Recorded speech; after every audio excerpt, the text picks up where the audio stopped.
Good news, you're here just in time. Here's another Laneway Talks. Hi, we're here today at Laneway Talks and we're introducing Craig Maciain from Mother Goose. How are you, Craig?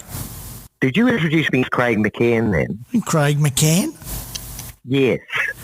Yeah, so that's very nice of you, Vince. Because Maciain is actually Scottish Gaelic for Johnston. The Mac is son of, and the N is John in Scottish. So that was really good that you remembered that, and you even pronounced it correctly this time. Your official name is Craig Maciain.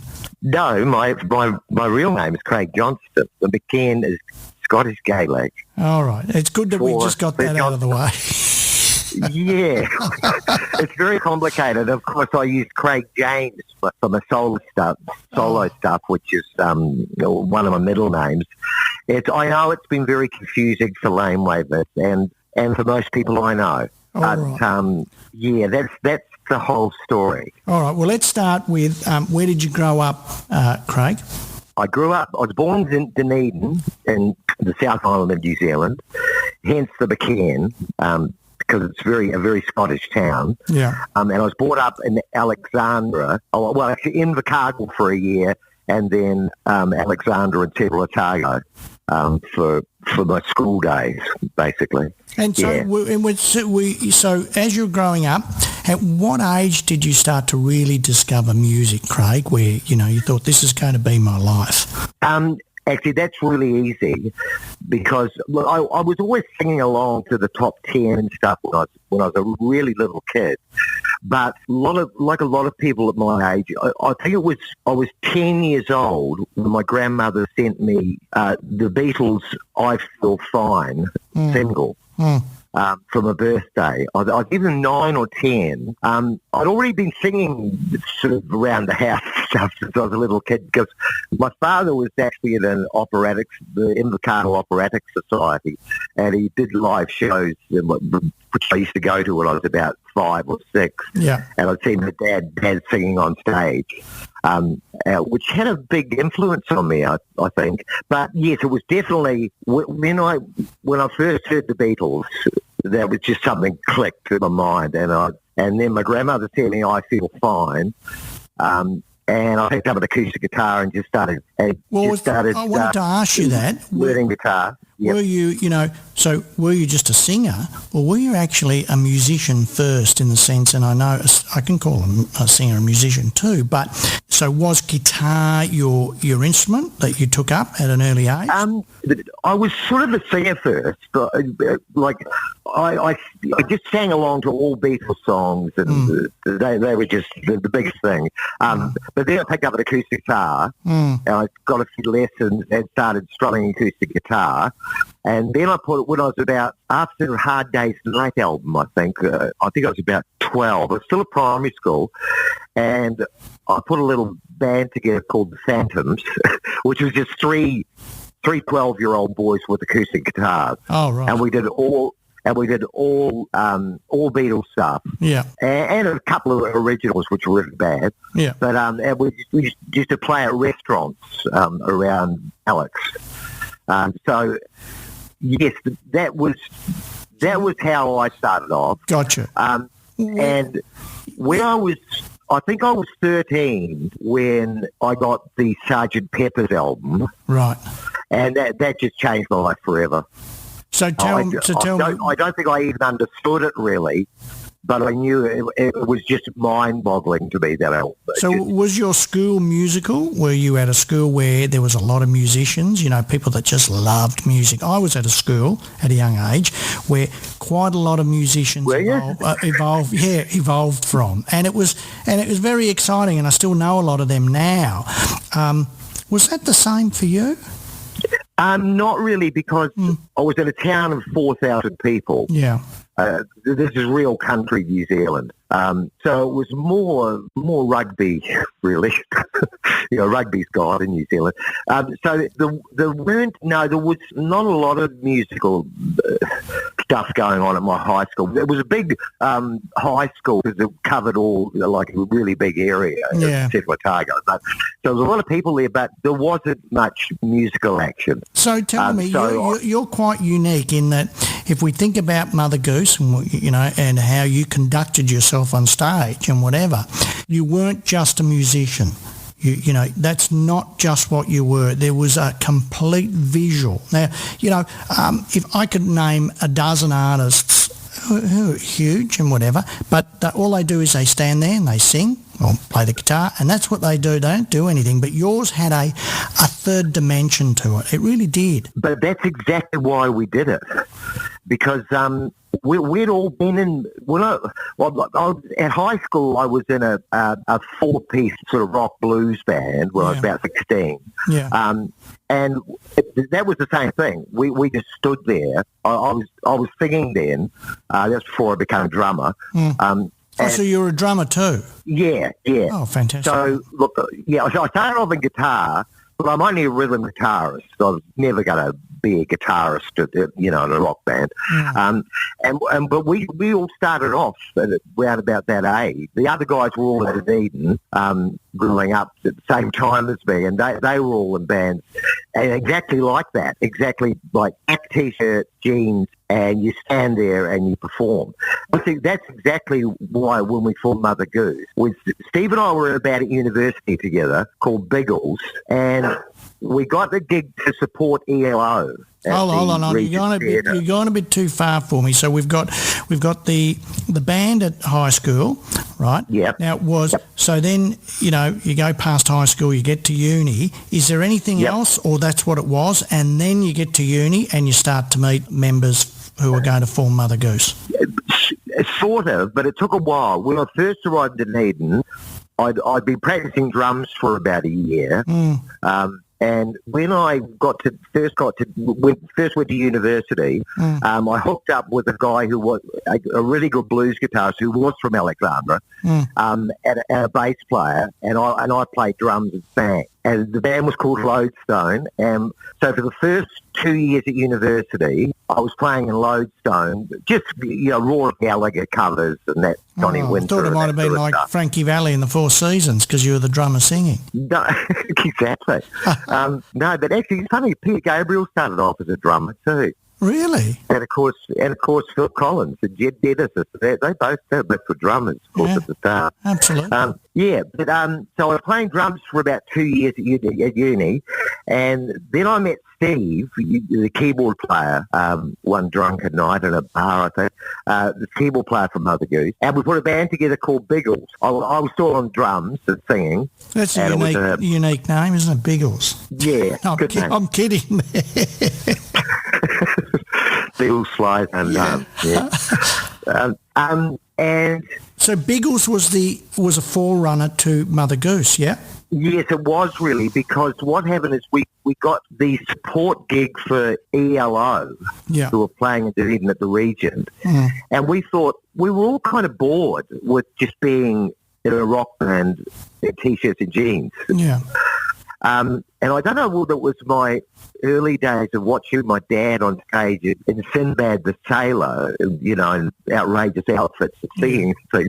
I don't know where it actually came from, but we decided to dress up in the silliest outfits we could find, the silliest clothes we could find to do the ELO support.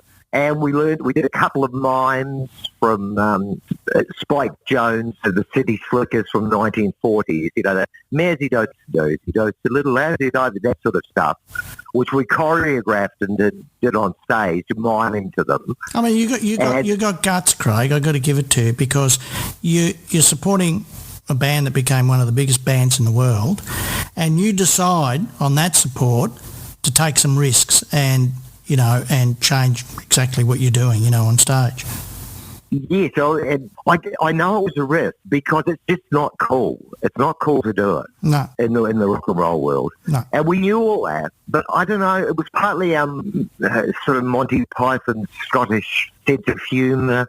Oh no, it was a lot of things. But anyway, we we put on these ridiculous outfits. Like the bass player was actually turned up in his wife's tennis outfit. Yeah. It was really funny. That's the other thing is we wanted to have a bit of fun, I think. Yeah. So we did this at the Regent Centre in Dunedin.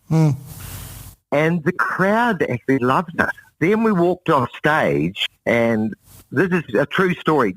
Jeff Lynne was actually laughing.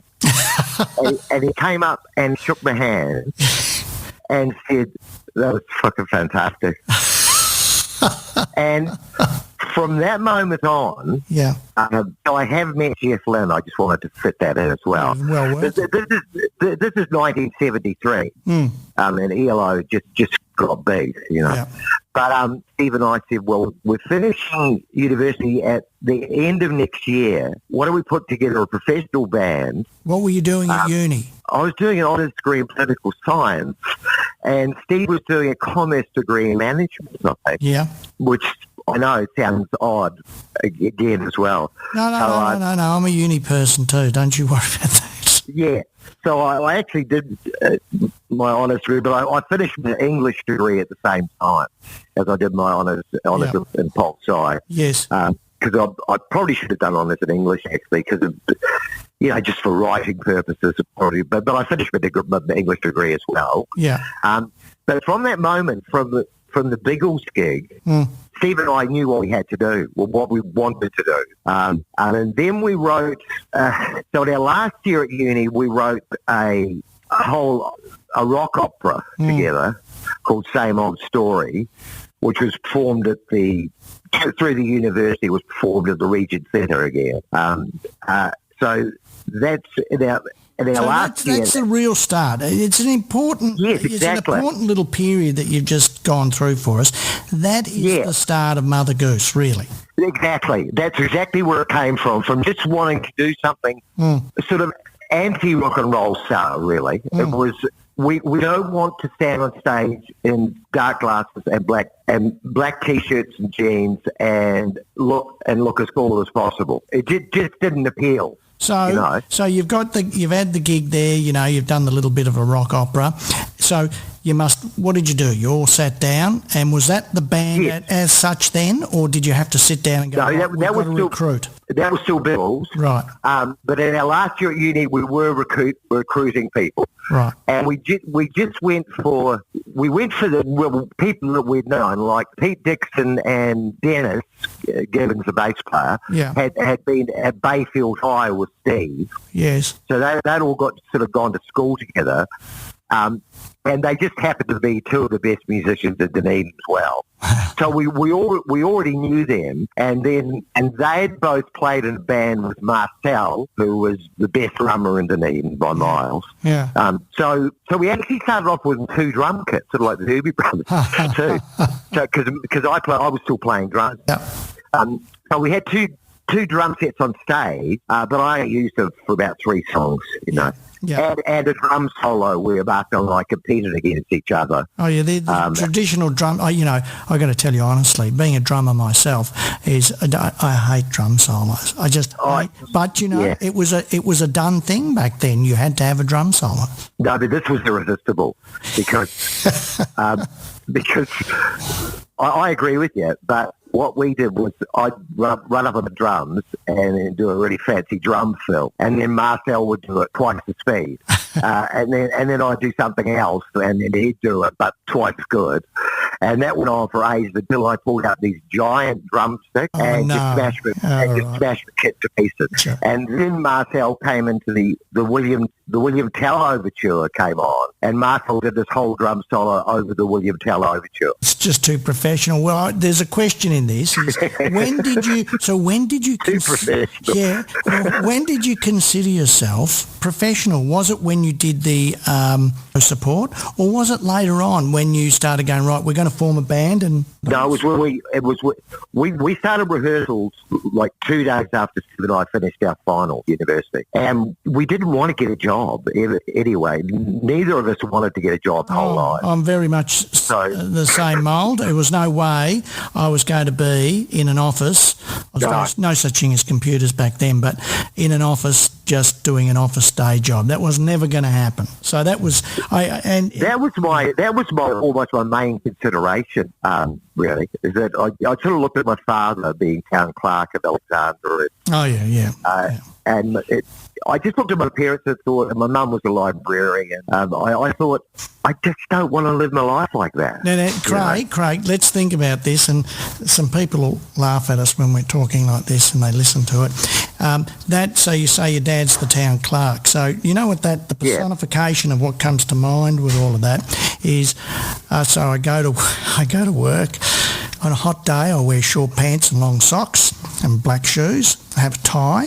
And then on a Thursday night, or maybe Friday night, we go to the pub and we all have drinks and a cigarette, right?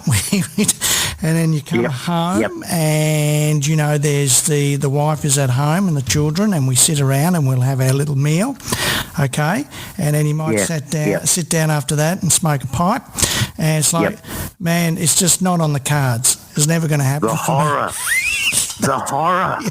Yes. I mean, that's what it was like. I think from the age of 13, when I discovered the Beatles, and especially after when I heard Sgt. Pepper's for the first time, I just went, well, I know what I've got to do now, and it's definitely not going to be what my parents have done. No offence. But no.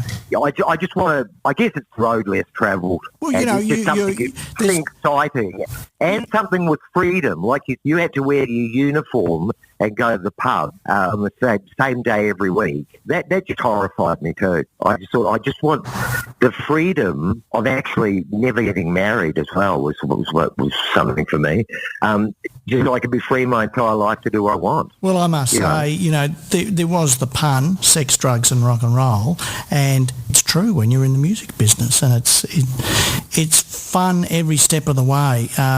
It is. That's the other thing. You know, and you did, and you made it. And so okay, you might not have made it to the world stage, but big band, many records, and everything that went with the pun, I think would have come with it. And it was just it was a great time, and to play live, I could never wait to play live. It was just, let's do it. Any gig you could get. The 70s in Australia, well, you know what it was like, Vince. It was just a remarkable time in rock and roll. If you know, we used to, in 1977, we were the highest paid band in Australasia, actually, because Mother Goose was at that time. Well, Frank Stavala told me that. Yeah.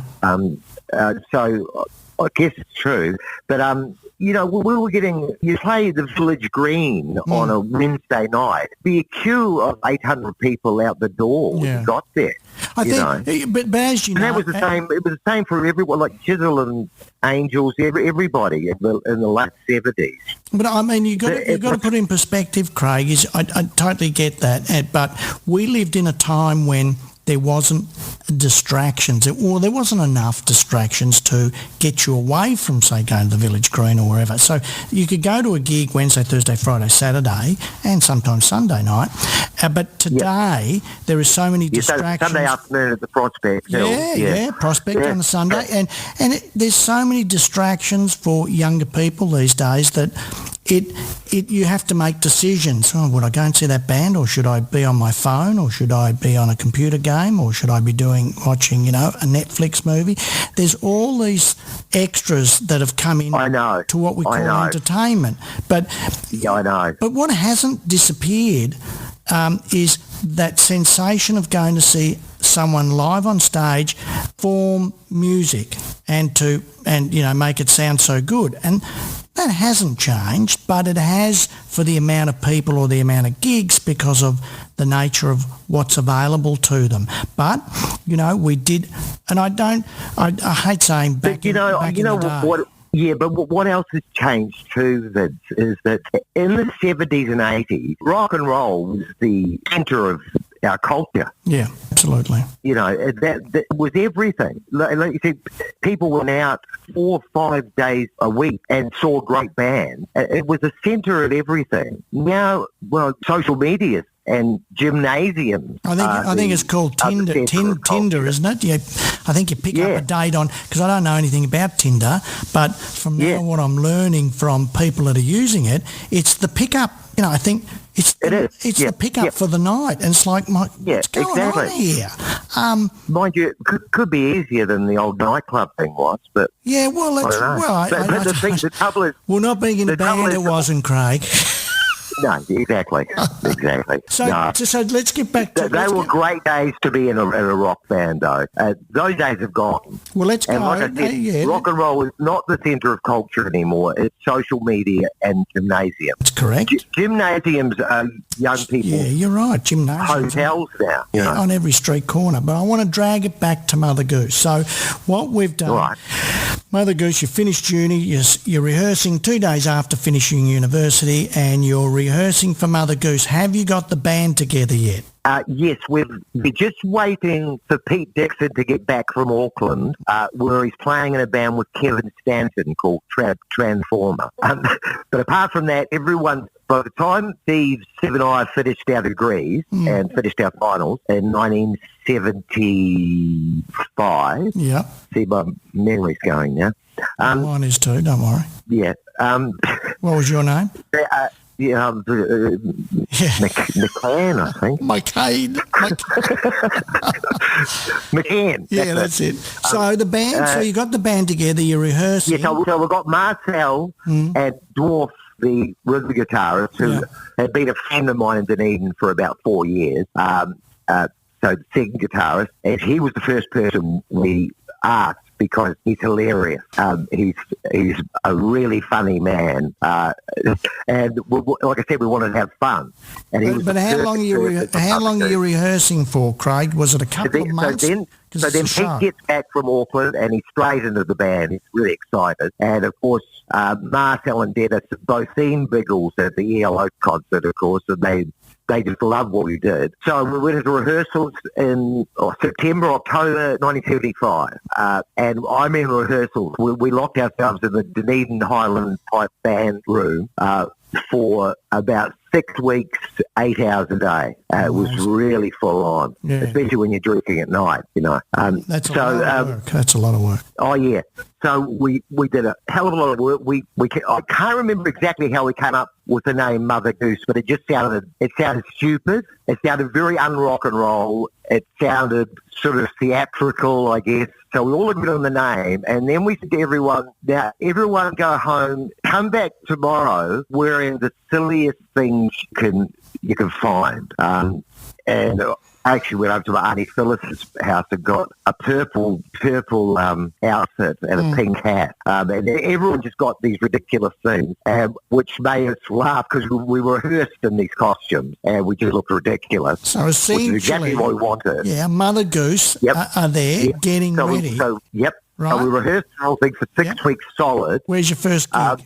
And our first gig was in North Nightclub in Dunedin at the end of 1975. Now, how long did you stay in New Zealand as Mother Goose then? By then we'd settled on the sailors to the bumblebee suit and the Minnie Mouse and the Pixie and the tutu and the baby costumes. Even though Pete actually didn't want to wear the baby costume, but when he put it on, he realised it was perfect. So we rehearsed really hard. We choreographed stuff, and there was sort of that Charlie Chaplin, Keystone Cops type running around and that's doing a good way things of putting it. Yeah, it was kind of like that. How long are you gigging for? How long are you gigging for in New Zealand? So we're gigging. So we did our first gig in Dunedin, and we invite the record companies. Only one guy turned up from EMI, Alan Galbraith, and he actually gave us one single deal at our first gig. Right. And then we went on the road for 6 months in New Zealand. At the end of 6 months, we recorded Baked Beans at a ballad, and that's in New Zealand. So Baked Beans, in New Zealand. We did the first film clip for Baked Beans in New Zealand, actually, and recorded it with Alan Galbraith, and so that was released in New Zealand. It was only a one single deal, so we were free to get a record deal. So were you travelling over to here by then? That's exactly when that happened. When that happened, was Dragon coming over at the same time? Dragon was already there. Dragon was there about a year or two earlier. Right. Yeah. So you're going across the Tasman there. So in early Tasman, 76, whatever it is. Yeah, early 76, I flew over. Yeah. And I had the film clip for Baked Beans and a couple of other live film clips. And I went to see Gadinsky. So why see Gadinsky? Why didn't you see somebody else? Why Gadinsky? Look, that's a good question. Did someone know him? Did you get introduced to the guy? Or? No. I made about 20 phone calls. And he's the only one that picked up. Well, more or less, the only two people who agreed to see me was Michael and Glenn Wheatley. I think it was also the Skyhooks thing with Mushroom. Yeah. You know, that sort of attracted us. Makes sense. Yeah, because we like Skyhooks, Tell me something. Was Skyhooks known in New Zealand or never made it over there? Not very big, but not many Australian bands were at that stage. It was almost like there was a huge, across the ditch. It was more than a ditch. It was thousands of miles to us in those days. So there wasn't a lot of stuff going on between the two countries, really. The Skyhooks were known, and so was Sherbet, but that's about where it ended. So you meet Gadinsky, yeah? You don't meet Glenn Wheatley? Yes.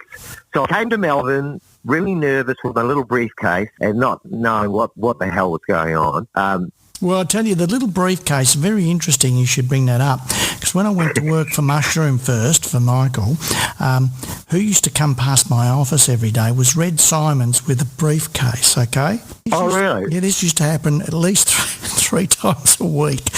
And then one day I said, Red, what do you carry in there? He said, that's my lunch. He continued to walk. Anyway, you've got the briefcase, you see. Yeah, I got the briefcase with the tapes and some videos. Yeah. And I went to see Michael, and he was okay, sort of bustling around the office saying, what the hell's this? So when he watched the video, didn't quite get his head around it. And I said, well, it's a bit like Skyhooks, but the band's really good. And he said, leave it with me. Yeah. And I said, look, we're going to come to Australia this year anyway. So will you come to a live gig? And he said, yep, I will. So then I went to saw Glenn Wheatley, and Glenn was a bit the same. People were very, very shocked to see a guy in a sailor suit and a keyboard player in a tutu. It just, it didn't, it was hard to Well, if you think about it, I'm not sure the tubes were even going by that stage, were they, in Canada?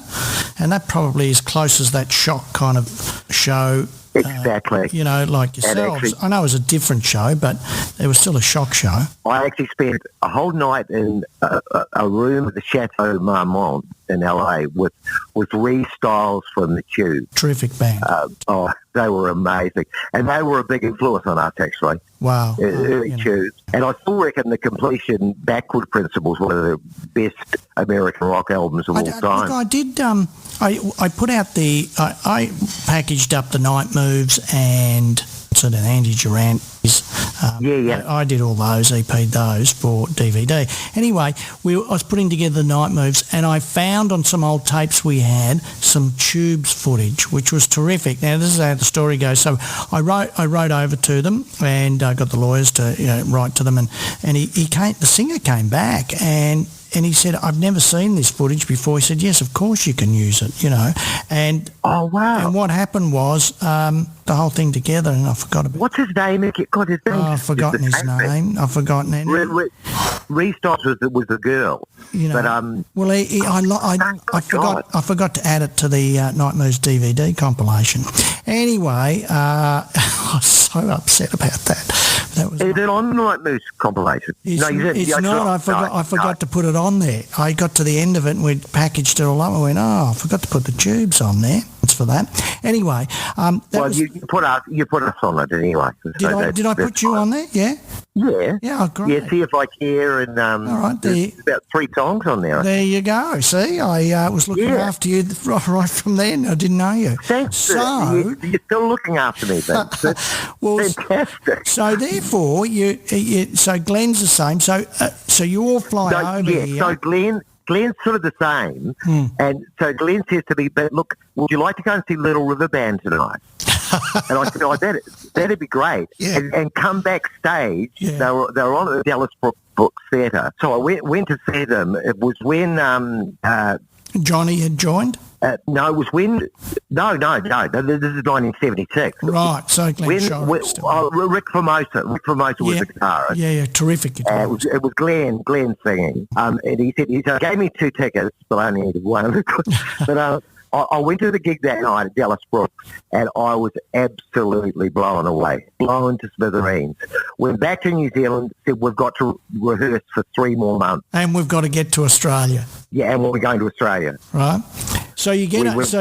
We went back to the Dunedin Holland Pipe Band, got all new outfits made up, like really good outfits instead of scrappy old ones, and rehearsed for 3 months until I thought we were good enough to go. So that was you trek over here, right? I didn't realise at that time that most bands in Australia weren't actually as good as LRB, because they were phenomenal. Yeah. That was the time of the After Hours album. Yeah, terrific record, that one. Oh, still one of my top 3 Australian albums of all time. Great production on it too. The production was crystal clear. And some of those songs, I was only listening to it yesterday. Days on the Road. Yeah, yesterday. Oh, really? Yeah. Now, so we'll keep this moving. So you come back over to Australia. Yeah.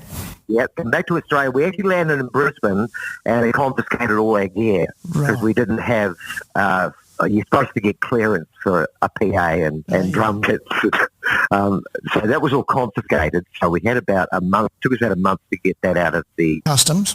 Out of customs, and then we started playing. So this is about. But how did you get gigs when you come over here? How did you get any gigs? We actually flew over a guy called Ivan Damon, who had a big circuit of sort of nightclub gigs for the whole of Australia.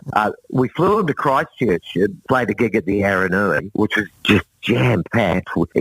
Actually, Kevin Stanton a few years ago said that we still hold the record for the Aranui, even though Maciain tried to break it. But anyway. I would have thought would have broken that. Who? She had.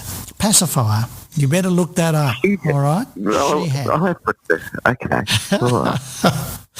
Go on, so you get over. Yeah, so we flew over. Sorry, this is going to take hours. Yeah, that's why I'm going to keep you rolling along. Yeah, I'm going to keep you rolling along. I know, keep you rolling. We got Ivan Damon over, and he said, yeah, no worries, Father, after his 7th drum. And he said, come to Brisbane, and I'll got you booked the next day. Well, the first month the gigs were blown out because of customs, and we finally got our gear out and we started playing in Brisbane. Which is interesting. July, August 76. It's interesting because, Brisbane was fairly small too. If we go back to, 76, 77, it's really Sydney and Melbourne. I mean, Brisbane wasn't big. It was big to us. But you're right. It wasn't any bigger than Auckland. It didn't feel much bigger than Auckland. But the weather was fantastic. Oh, God, we couldn't believe it. Yeah. Like, Dunedin's a very cold town. Oh, I've been told that. I've been told it's very cold in New Zealand. Very, very cold. It's very close to the South Pole. Oh my God! So it was like him. So we were in a big house with a swimming pool, and everything was just fantastic. Flying around in the sun, and then we started playing in Brisbane and at the Playroom on the Gold Coast. Yeah, so that was one of our first gigs, the Playroom. Famous. Yep. And we kept going back there for years and years after that because we had a really great memory of the Gold Coast. We had a lot of fun on the Gold Coast. So you start obviously doing East Coast tours, I would suspect, because that's what... No, the awful thing was, after we done Brisbane, Ivan Damon said, right, next, by the way, while we played at the Playroom, we flew Gary Spry up from Melbourne. Gary Spry? Oh, wow. Yeah. Okay. I don't know where we got Gary's name. Oh, God, I think I do. I think Paul Williams from the Mixtures. Yeah, oh, here we go. Yeah, okay. I think Mixtures. Paul Williams, they were playing at on the Gold Coast at the same time, and he came to see the band, and he was from Christchurch too. He's from New Zealand. I've never met him before, but he came backstage and he said, "God, you guys were great." And we were talking. We just got talking, and because Gary had managed because Gary had managed the Groove or the Group, The group. with Paul Williams in it. Yeah. The group. Paul suggested Gary. So I rang Gary Spry, and Gary flew up to Gold Coast. He loved the band. So then we had Gary as manager, but we had to finish this tour we were doing with Ivan. So after about 3 months in Brisbane, he said, okay, you're off to Perth Christmas, New Year. So we got in a couple of beaten up Holdens, and You're serious? You weren't driving across to Perth from Brisbane, were you? Yes. Oh, and we got in God. and Pete and I got into the old international truck with a couple of roadies, and we headed to Perth from Brisbane in December 1976 with no air conditioning. Fantastic. And remember, we were away from Dunedin, and it was just like hell. It was 45 degrees in the shade across the Nullarbor. It couldn't have possibly been because, that's all happening now, isn't it? 45 degrees. Are you telling me it was 45 degrees back then? In the shade on Nullarbor in 1976. Right. I promise. Oh, God. And yeah, it was just like, and we were drinking too much. So you get to Perth, right? So we get to Perth, and we did Perth over Christmas, New Year, and then we got out of the Ivan Damon touring thing, and went to Melbourne and signed up with Gary Spry at Premier Artist, and then the gigs started. The gigs started flowing in, and when I say we were the highest earning band in Australasia in 1977, we did over 300 gigs that year. But you could do 2 gigs a night, couldn't you? Yes, we were. We were doing a pub, and then Gary had Babes nightclub at that time. Remember, which is the old underground? Yep. You know, the hard thing about it, think about it, is you had to bring your own PA everywhere and all your equipment. That's a lot of work in one day. We had 2 PAs set up, and we had it. Well, no, I think Gary had a Babes PA, so we didn't have to do that, but we did have to take all the gear from the pub. The roadies had to go hell-bent for leather, so we could start at 1 a.m. at Babes. So you're getting all these gigs, right? So it's all happening now. Tell me, we've got what's the first album? Yes, so Stuffed. During all this, we started pulling really big crowds just because of the outrageous stage show. So we were pulling really big crowds in Melbourne. And then I got Michael along to another gig, which he actually came to with Greg Maciain, I think. And Greg told him to sign us. So that's how we got the deal with Mushroom. And then we did a national tour, and we came back to Melbourne about mid-77 and recorded the Stuffed album. Where did you record that at? AAV? AAV. Yeah, yep. Armstrong's, yep. Okay, so that comes out. Is it a hit record?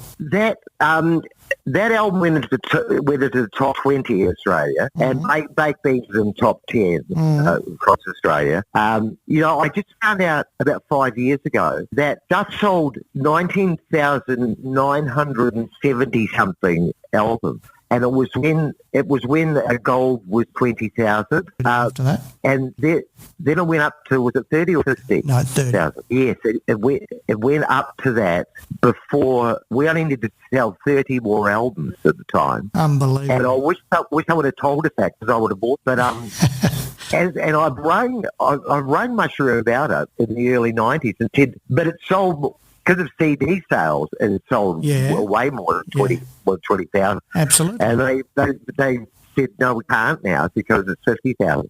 And I said, but... No, Platinum 70. Platinum was 70. Yeah. So let's not worry about what they said, because that's not true. But now we've got...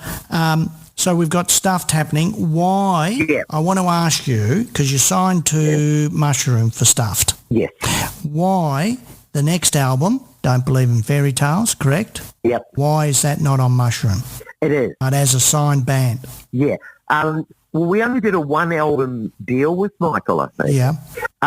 Why did it not continue on to another album? And there was a clause in it because, look, there was a clause in that contract that said if he didn't place the album overseas within 6 months, I think, or the ownership of the album came back to us. You know, that was a 1 in a trillion because Michael never really placed records overseas. It was so hard. Even go to the 80s when Maciain had 32 Australian acts on the books. 32. That's a huge number when you're spending big money. And we still couldn't crack anything or get them released overseas. Jimmy Barnes was hard to get released overseas. I know. So you're on a winner, essentially, because you could pull out any time you wanted. Yes, exactly. So what we did, we paid for the Fairy Tales album and we leased it to Mushroom. Right. Very smart so move. we retained ownership of that as well. Very smart move. Very financial move. Was that still Gary Spry with you, or had he gone by that stage? Yes. No, Gary was still there. Yeah. So after the Stuffed album, we continued on the road for about till early 1978.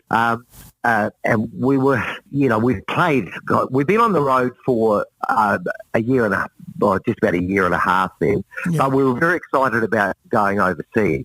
In hindsight, I think we should have probably gone London, but we got sort of a deal with a company in LA. Who was that?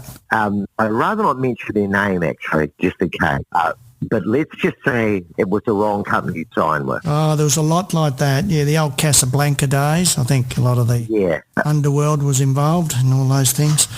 Yes. Hit the nail on the head there, actually. Gotcha.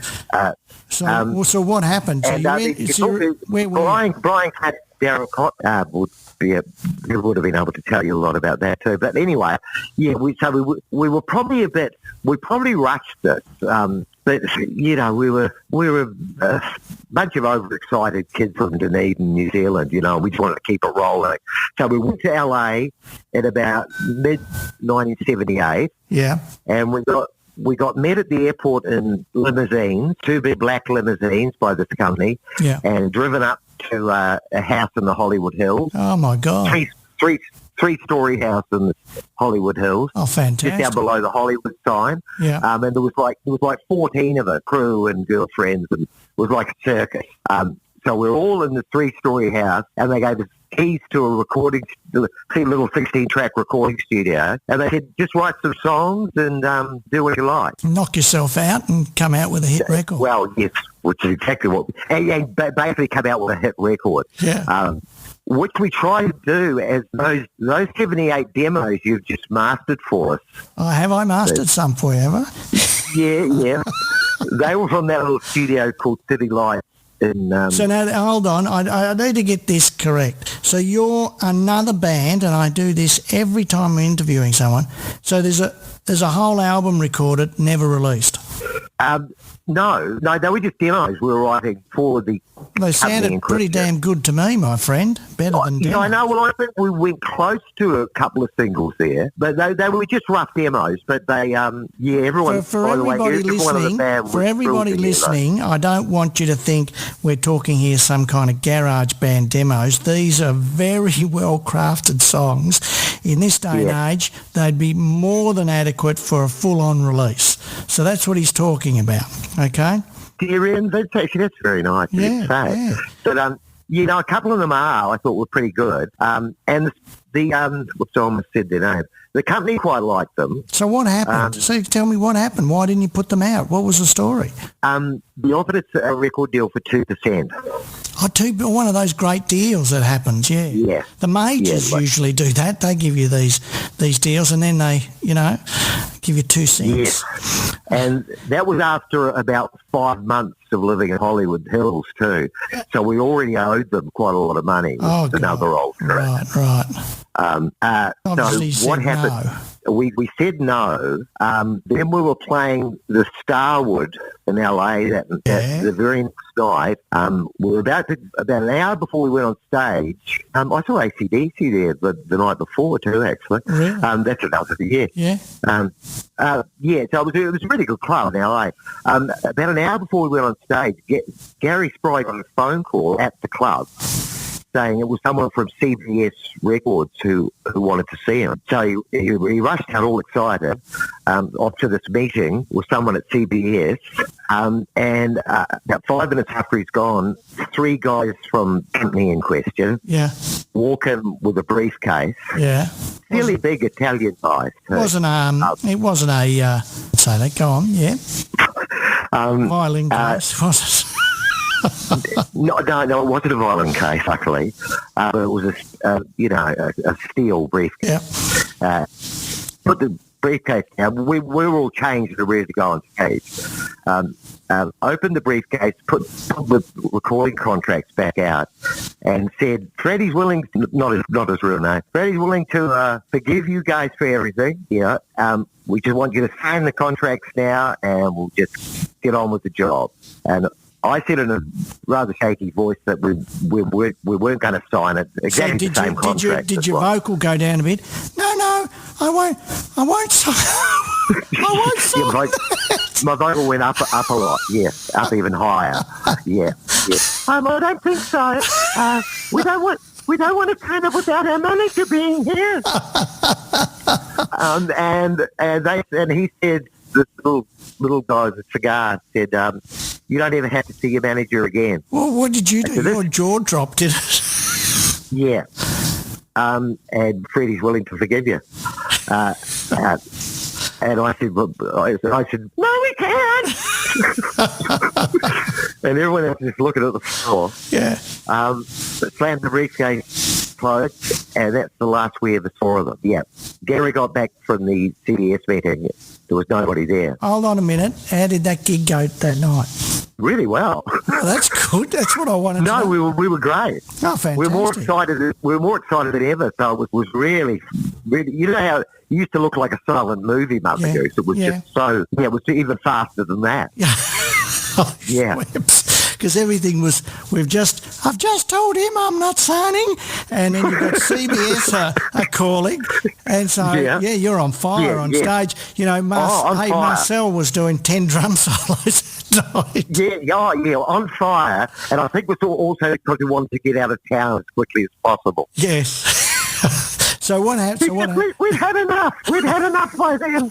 We really had. It's a bit of Arnie Jack there, isn't it? Gary came back. Yeah, Gary said, "Yep, there was no one from CBS there," and I told him what had happened. And he got on the phone and started booking gigs in New York.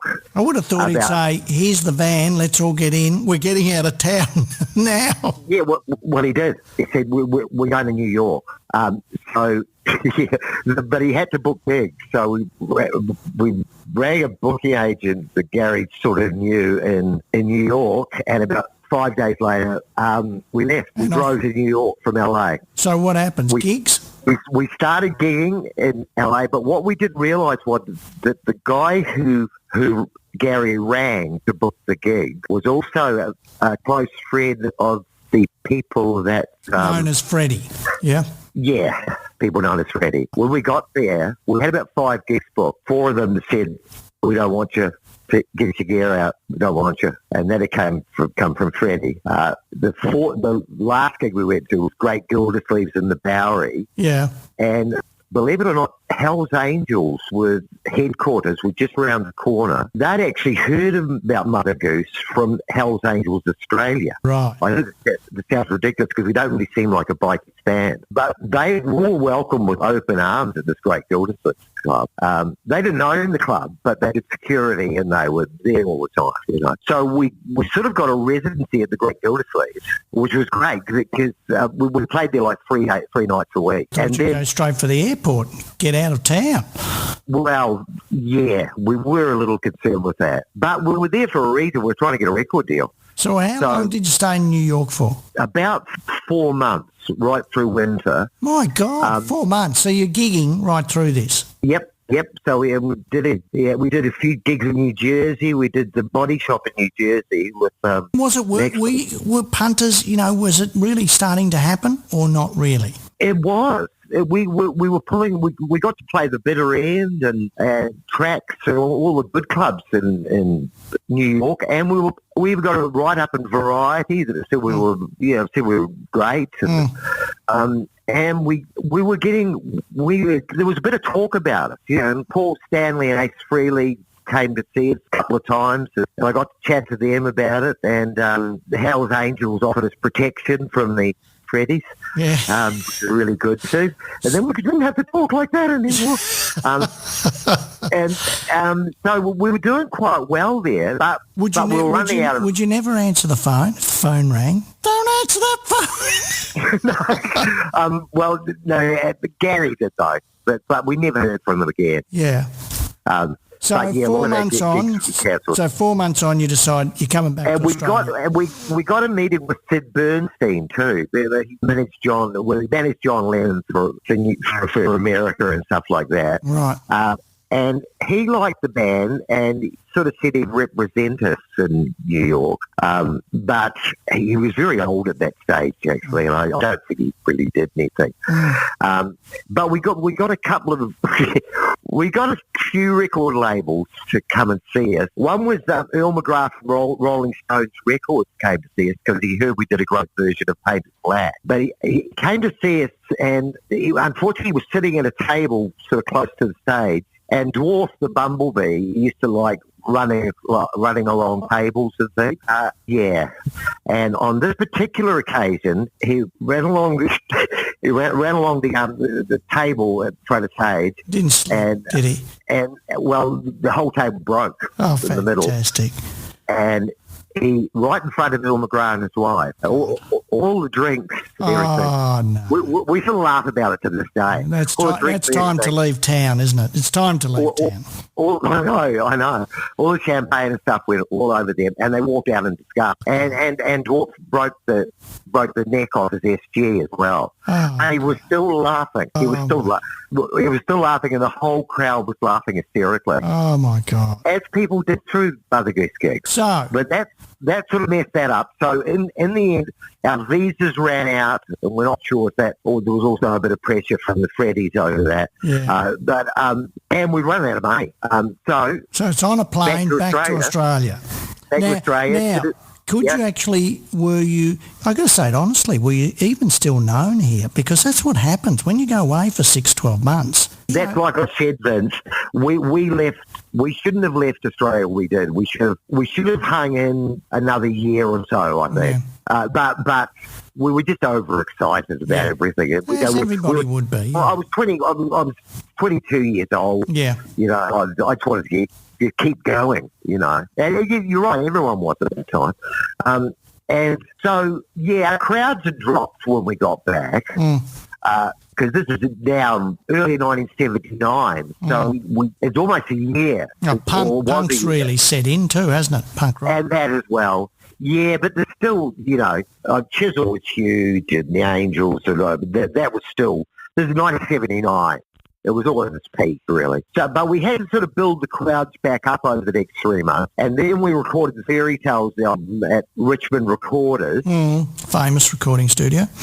And, with Ralph Moss, an American producer, who was really good, and released that at the end of 79 and just went back on the road for another... 3 years, yeah? Yep. Changing costumes all the time. We sort of, the Keystone Cop. Well, actually, I reckon Mother Goose was kind of like Disneyland on speed. That's a good way of putting it. I mean, you have a look. You've done all those years. Let's think. We were talking back then, late 76, early 77. It's coming to Australia. You've got all these years. We're getting to probably 1982 because that's when you do your next record. This Is the Life. Yeah. Now that's a long, long time, and you've only got 3 records. And you go to today, in that amount of time, you probably would have had 6 records out. And so it was totally different because you did work on an album basis, not really a single basis of releasing singles. And all that hard work. Yes, exactly. And I'm going to be brutal with you and go, all that hard work, what were you thinking then? Was there the possibility that was going to break for you internationally? Because if you go back to when you said you were in LA, mate, you were so lucky. I disagree that you probably should have left it a year. I always say get to America as soon as you can, right? And if you've got any chance of becoming huge, you got to take it. And you did. We thought so too. So, and the band, maybe because it was Disneyland on speed, I don't know, it worked in America too. So it worked at every gig we played in America. So you get to 82 and you piss this album out, but what were you thinking? Was it still the possibility that you're going to make it? And what I mean by that is make the millions. The millions. That's what we're talking about. Yeah. Look, I guess that's what we wanted, but Mother Goose wasn't really set up. Oh, yes, we were. We wanted to be huge. Well, I'm not going to say, I don't like to say you're just chasing money but to make the millions gives the ability to continue on recording and doing what you want to do and live a life, right? Exactly. People don't realise that you're living on bread and water. Yeah. Yeah. Okay. So what happens in 82? What were you thinking? What was happening? In 82, at the end of 81, we recorded This Is the Life album in Perth, actually, because we were sort of based in Perth for about 3 months to record the album and then just take some time off in Perth. We loved it over there, actually. And so we did yes, we were still hoping, and we actually thought Margarita and me, the first single off This Is the Life, might do something. We did a really film clip for it, and we ditched all the Disney Keystone Cops outfits, but we were still outrageous. We were still wearing bright pink jumpsuits, and more like sort of like later tube. Well, it was still so it's still a visual show. Oh, completely. It was still all choreographed. And funny, and but we took This Is the Life, but we were, because of Baked Beans, we didn't get a lot of airplay after, because it was seen as a novelty song, but we still feel that was very representative of the band live at the time, and it was a hit. So it got people coming out to see us. Absolutely. And we became a really big live band in Australia. So what are you doing in 82? We still thought in 82 we could still be, we were a good band, and we thought we were still writing good material. So we put out This Is the Life album on Parole this time.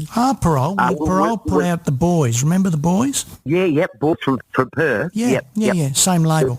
And the Venetians. Yeah, the Venetians. Yeah. That was David Sinclair. Yeah. Tried to sign the Venetians, Yeah, so we did the same deal with them, that we retained ownership. We retained the ownership of the master tape. Very similar to Hunters and Collectors. That's what they did. They used to just deliver the record. Yeah. More or less the same deal with them, but we had to pay back the expense of the album on signing overseas. So that was the deal there. In the end, David Sinclair just gave me the tapes anyway. So then you're on the road promoting. They pulled it up for a while. So you're back on the road, but our plan is to return to America again. Okay. Which actually turned out to be Canada. Old. Yeah, we're used to that. But we really... Do you know why I say that? I interviewed Chris Stockley from the Dingoes.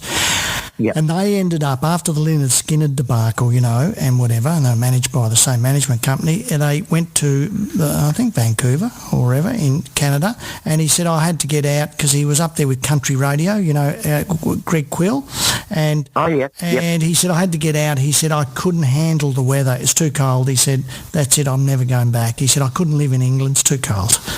Yeah, but remember, we're from Dunedin. I know. You're acclimatised. It's a walk in the park. Yeah. Even driving through the snow, no problem at all. So this time you're in Canada. Yes. So we got our visa, booking agency got our visas for us and everything. We went to Canada. And the tubes are Canadian too, aren't they? No, I think they're American. Are they? Fee Waybill, it's the same. Yeah, the singer. They're American, aren't they? Are they? Go on. Yep, so we went to America, started gigging around. Yeah. Same thing happened, even though it was a different-looking band by the stage, but that was kind of okay for Canada. And you need to develop anyway. I mean, it's been 6-7 years. I mean, you need to develop. You can't be the same band doing the same thing. No, especially Mother Goose, and we couldn't keep that up forever, even physically, you know. Yeah. So we're a different band altogether. Like great crowds again. We built up a following in Vancouver, and then we went on the road. In Vancouver, we actually switched booking agents too. We went for the booking agents that's run by Brian Adams Management. Oh yeah. Yep. So we sort of got in with them, and then we were on the road through British Columbia and we were playing in Calgary. So when are we talking? 82, 83? This is 84. 84. So we're on the road still in Australia for all of 82, all of 83. And recording new songs, stuff like that.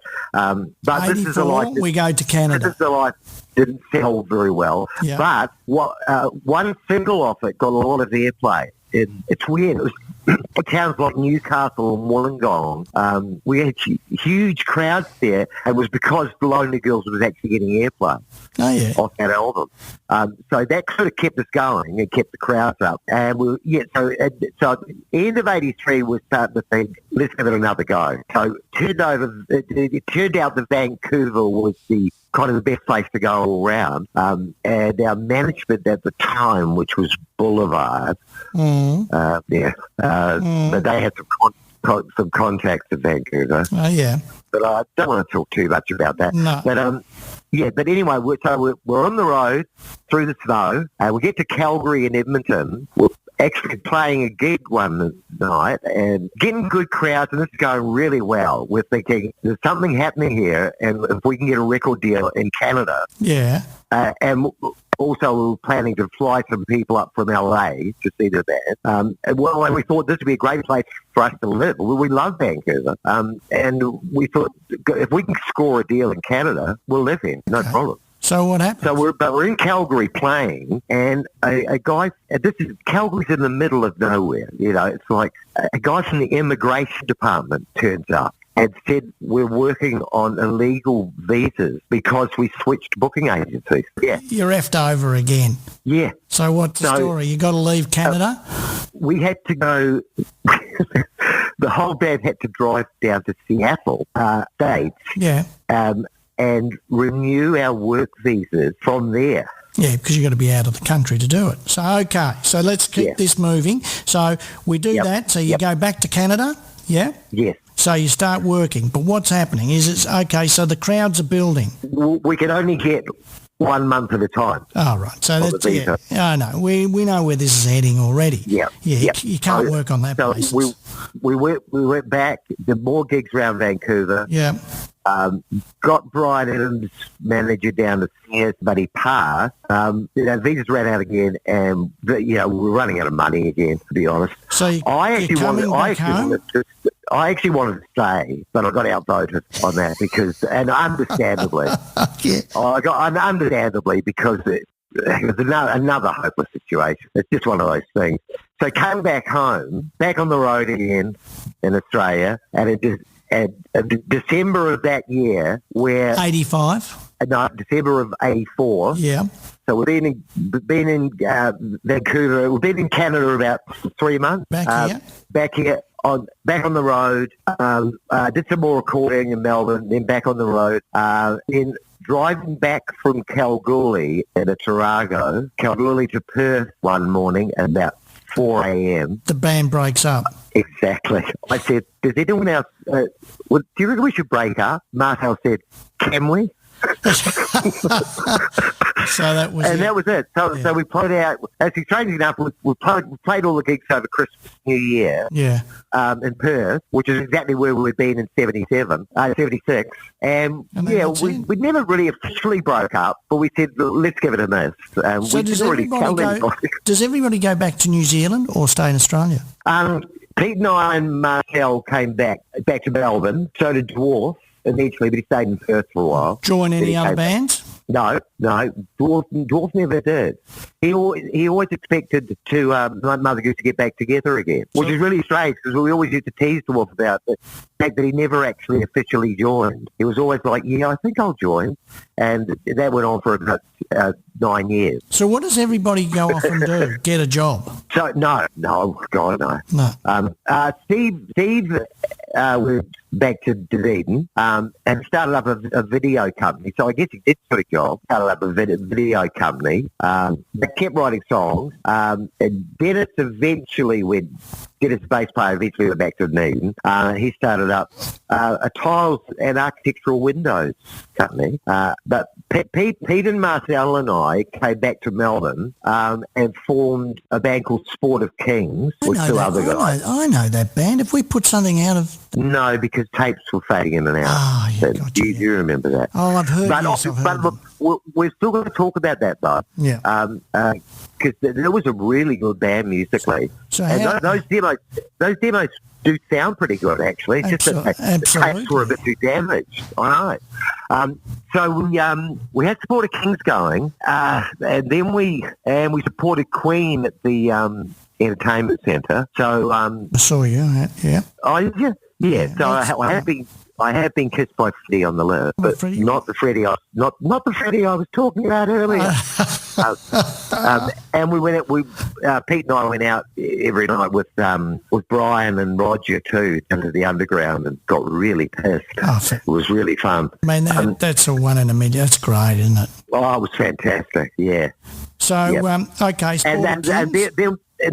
then we formed Incredible Penguins, which was through the Beaumont pub. Yeah. They wanted Pete and I to put a band together for the Beaumont pub circuit to support singers as well. That's right. I remember clearly the Incredible Penguins. So that was Marcel and Pete and I and old mate Maury Matthews on bass. That's right. So we had both was he bands from Mio 245? No, he wasn't from Mio 245, was he? No, he was a DJ for Beaumont at the time, but he was a great singer and a great bass player. So we got that going, and we just I was a singer, but we had a mild hit with that. I remember it. The number one hit. Did it go to number one? Yeah. Well, I thought it was a mild hit. Yeah, that was number one. That was a charity record for right. I remember it clearly. For the Penguins of Phillip Island, but we got all the singers who had done spots at the pubs with us, like Andrew Anderson had done one, Mark Hunter, Steve right. It was a big crowd on the video, wasn't there, singing it? Yeah, everyone's on it. It was John Lennon's Happy Christmas War is Over. That's the one, yeah. And, of course, Molly got involved as well. Oh, here we go. Molly produced it. Yeah. Well, he tried. In between bourbons, yeah. Yeah, between champagne was at that time. Oh. Yeah. And other stuff. But everyone's like John Farnham, Vanetta Fields, Colin Hewitt, Colin Hay. God, he's a great singer, that man. Brian Cannon, Brian Mannix, Ron Martini from Dear Enemy. He's a great singer. That's right. And Wendy. Yeah, he's still around, I think. Don't know what he's doing. But Dear Enemy, that'd be a good band to put out. It'd be great. I think we did try and approach them. There's certain bands. What happens is, this happens. There's certain bands that live within Square. Just can't talk to them. They don't want to release anything, or we were with a major, or we were with EMI, and they own all our things. And I think that's probably what happened with Dear Enemy, because they were with was it CBS or BMG or something? I don't know. Yeah. But Martin Fisher, from the keyboard player from Dear Enemy, actually joined the Penguins too. Actually, he was there. So we released that Happy Christmas song, and that actually went to number one because Molly pushed it on Countdown and everything as well. That was a huge hit. So we kept Incredible Penguins going, and and Sport of Kings, but we didn't get a deal with Sport of Kings either. God, I don't know why. So in '87, I've been writing songs with different people all through this period. And in '87, I decided to go over to the States under Craig James, because I was still a bit worried about the Freddies, so I thought I'd use a different name, and it just sounds better. So in '87, so I went over to get it. '87, I went over trying to get a solo deal. I didn't realise that LA. Yeah. Also went to New York, but I was mainly in LA. So tell me, how long were you over there for? How many years? Oh no, I didn't miss in years. All up, I reckon I've spent about 2 years of my life in America now. Right. I went over for about 3 months the first time and just shopping the tapes around. Yeah. I didn't really realise at the time that you've got to have a lawyer and you've got to have a manager and stuff. Otherwise, it's very hard to. So, were you doing any gigs over there while you're there, or just recording? No, just me on my own. Okay, so you're doing about 3 months. Have you got some recordings done? Yes, I flew up to Vancouver. Back to the snow territory. That was the next year. 87, I was just shopping for a record deal. Hardly got in to see anybody. They all liked the songs, but nothing happened. So I organised a lawyer. He did nothing either. Because you've just got, most of the companies over there, you've got to have a lawyer to get your tapes to them. Well, the lawyers were all intertwined. I tell you, lawyers, for everybody listening, the lawyers are intertwined with the record companies, and they basically used to, back then, bring the acts in to the record company. You got to sign these guys, and they'd sign them, and the lawyer would write up the agreement, and it's all a bit of feedback and money going both ways, and and that's the way it was. It was quite corrupt in its sense, you know. So yes, you needed your lawyer. So what's happened? Then you're back to Australia. I forgot to mention the other reason we went to America was that John Kolodner who was at Atlantic Records in LA at that stage, was in Melbourne for something else, but he came to see us. And he loved the band, and he went back to LA and he told a few people about us, but unfortunately one of them was the Freddies, and they got in touch. In touch with us. And that's how that happened. Are you coming back to the States? Yeah. And you said, no, I won't be back. No, I don't think so. But I did see John Claude when I went back in '87, though, and he said, so he put me on to a couple of people to go and see. But it was after a couple of months, it was just too hard on my own. So I went back to Australia, back into the Penguins, but only for a year. And then in '88, I went back to LA. But first I went to Vancouver because by that stage, Brian Adams' management company, Bruce Allen, was just setting up his first album and his first record label. And the kid from Mother Goose, the second keyboard player of Mother Goose, was actually living in Vancouver. And I sent him a tape, and he sent the tape into Bruce Allen, and he was sort of interested. So they lined up a recording session for me. So I flew to Vancouver and went with Brian McLeod. Brian McLeod was with a band called Headpins. Oh, yeah, Headpins. No, well, we released them at Liberation, yeah. Oh, okay. Yeah. Hard rock band. Yeah, really hard rock, yeah. He was known as Too Loud McLeod, actually, which is perfect for me. And what a talent. Incredible singer, played everything. So we got into his boat, the Grand Marnier, and did a lot of drinking and had a lot of fun. And he knew everyone. I even met Phil Collins from Def Leppard on that boat. And all sorts of people. John Candy, he knew John Candy, the comedian. Oh, wow. We just had an absolute ball. We recorded, he played everything. Guitar, keyboards, drums, everything. And we did the backing vocals together, and I recorded 4 songs. Then he took them into the record company. I've been talking to the head of John Ford, his name was John Ford, and he'd gone a bit cold on it. And then, God, I've had a lot of bad luck. Brian Adams' manager arrived back for a European tour and closed down the record label. He didn't want to go on with it. So that was it. So that's closed down. So you're out of the job there. So I'm out of the job there. Back home? So Brian McLeod gave me a couple of contacts in LA. Mm-hmm. This is late '88 LA. First time, no, that was 1989. How do you find anywhere to live? How are you getting any money to live? Yeah, that was just money from Incredible Penguins. We were making good money in those days. Wow. And also I had a couple of people I knew in LA. So luckily I could crash on, Justin Carthy, the second guitarist in Mother Goose, yeah. In Mother Goose, he joined in New York actually. He left for a couple of years and then he came back. But he went back to the States, so he was good enough to put me up for about 2 months at a time. So that was great. The first time I went to Vancouver, the record company was paying for a little flat for me. Yeah. So that was great. But yes, it was still a stretch. So you get to LA, and what happens? So I get to LA, and Brian McLeod has put me on to Lisa Wells, the head of publishing at Geffen Records. Don't start me with publishers. No, I know, God. Don't start me with publishers. I'm not sure what they think they do when they're going to break an act. It's like, are you kidding me? You're going to break an act as a publisher? Yeah, no. And they never do anything. Nothing. Do nothing.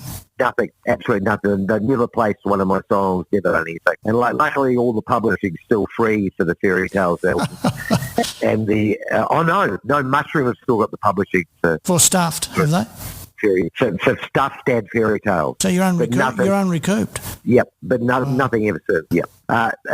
So I went to see Lisa, and she listened to my stuff, to the songs, and she said, these aren't really right for the publishing company. And I said, well, I don't really want a publishing company. I was really hoping to see someone at the record label if I could. And she said, I was just thinking that. She said, a lot of the stuff sounds a bit like the Peter Gabriel, Phil Collins vein. And I said, oh, thank God you said that, because I'm a huge fan of Peter Gabriel's. And she said, I reckon the guy to see is Gary Gersh, who's... Gary Gersh, Gary Gersh, Yep. Who's signed Peter Gabriel to the label 2 years ago, and look what happened with him. Jimmy Barnes and Gary Gersh, Yeah, no, Gary didn't sign Jimmy. It was the guy who signed... No, it was the guy who signed Guns N' Roses, and actually I think it was Don Kolodner. To do a lot with Gary Gersh at Mushroom, a lot. Yeah. Oh, he was the big wheel. Yeah. He was just about running Geffen at that stage. And so I got to see it, and he loved 3 of the songs. Yeah. And he said, have you got any more? I gave him some more. And he asked a lot of questions. And, how did you get to see me was one of them. Because I had no manager, nothing. And I said, well, if you want to ask if I'm good live, to start John Kolodner, because he saw my old band years ago. So I gave him another tape. He called me in again and said, look, I've given it a lot of thought, Craig, but I'm going to have to say no, because I'm about to move to Atlantic Records and be vice president. Now, I'm not sure if this ever came off or not. Yeah. He said, so I'm leaving Geffen, and I think you're actually really good for Geffen, but I'm not sure with this whole new gig I'm taking on. I'm just not sure, so I have to say no. But keep in touch and keep writing, same old thing. Oh, you heard it all before. Yep. So that was it. That was I was thrilled with it. Back to Australia. Yeah, back to Australia. And back to the Penguins for a short while. Then I actually flew back to Vancouver and wrote some songs with Doug Johnson from Loverboy. Oh, yeah. And went back to LA one more time. And I still didn't have a manager. But I'd been to see a few people, so I went back. I didn't go back to Geffen because they didn't want to see me. But got a little bit happening. But again... So now we're getting... don't think I had the contacts, So you're getting that territory. What are you going to do to live? So at the end of 1989, I came back, formed a little trio called Quando. Rick Quando. Because I was speaking to this guy called Grant Miller, and he said he was in a band called Touche, I think he said to me. And I said, that rings... I didn't tell him it was you, and I said...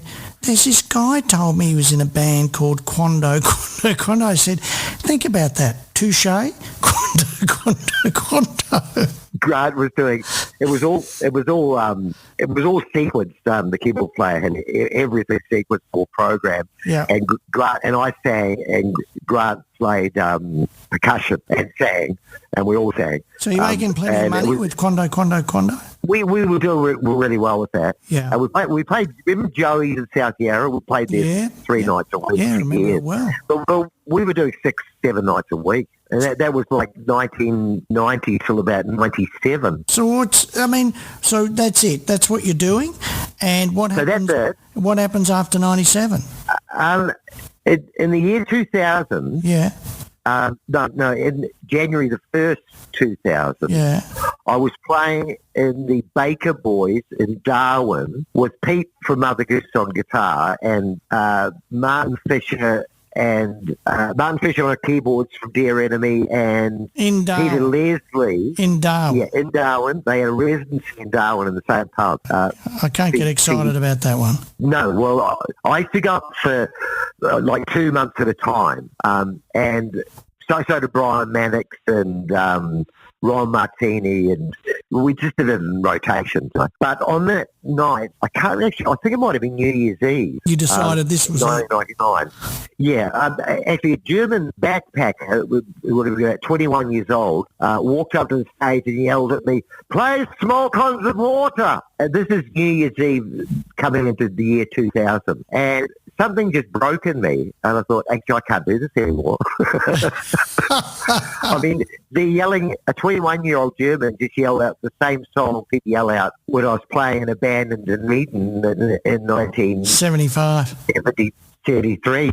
So that's it. So that was it. That's it. I've finished. And did you not play again after that? No. My next gig was 2007 when Mother Goose reformed to play at the Dunedin Heritage concert at the Regent in Dunedin. It was the same theatre that Mother Goose had played in 1977 before we left to go to America.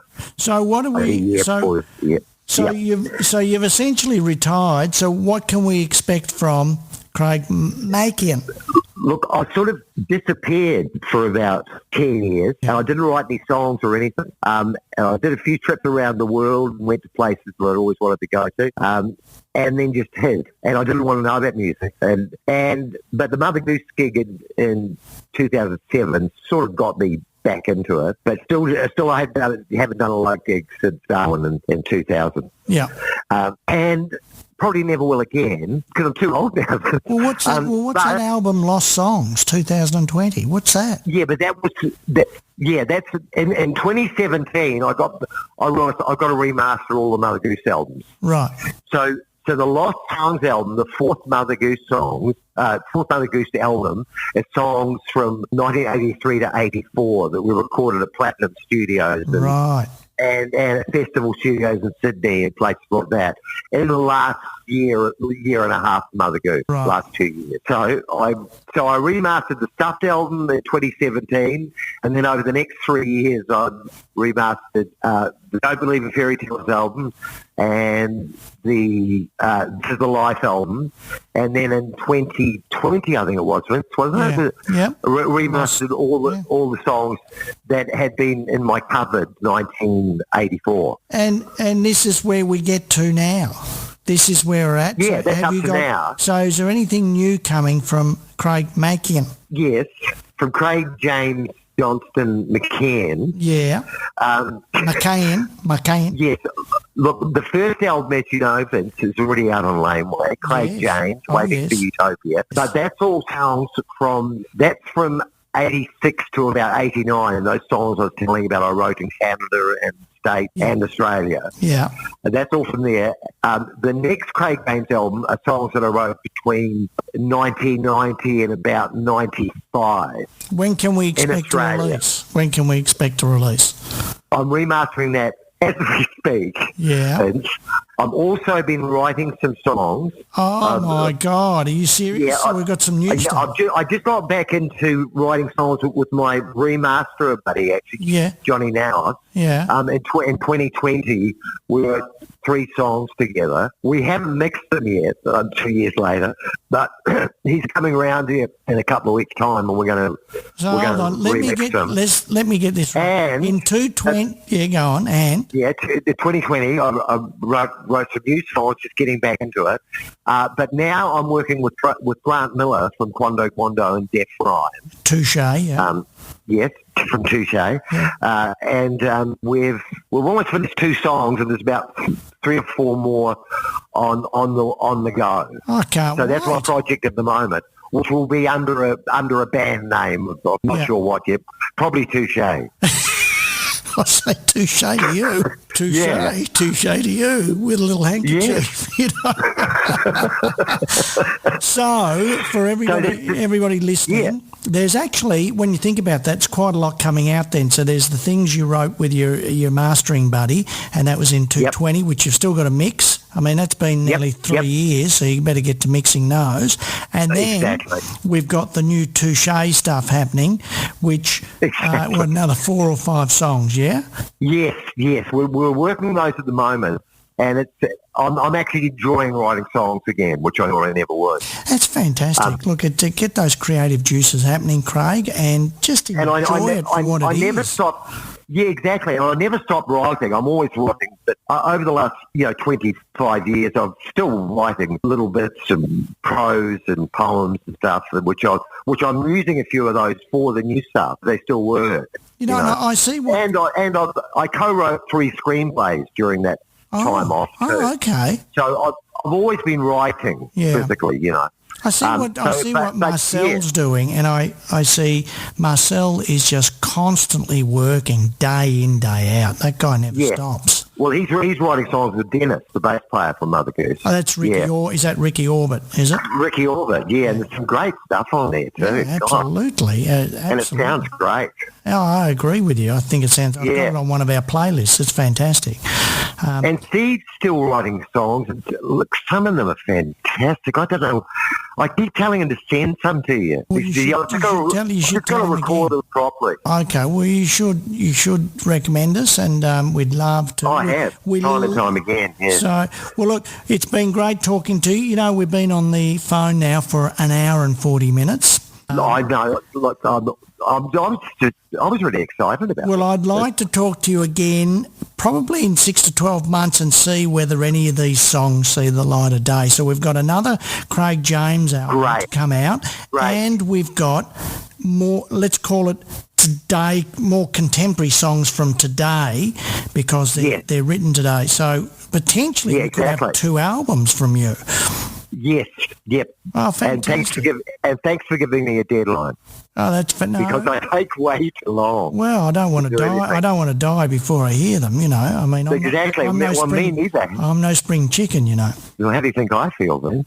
It's been great talking to you, Craig, and it's been wonderful. Then. And I say we would love to catch up with you in say 6 to 12 and see whether these have come to fruition. And maybe I'll get right onto it. Yeah, and I'd like to even do a kind of a review on them. So anyway, it's been great talking to you, Craig, and we'll talk to you soon. Thank you very much for being on Laneway Talks. Good on you, Vince. Take care. See you, Craig. Bye. See you, mate. Bye-bye.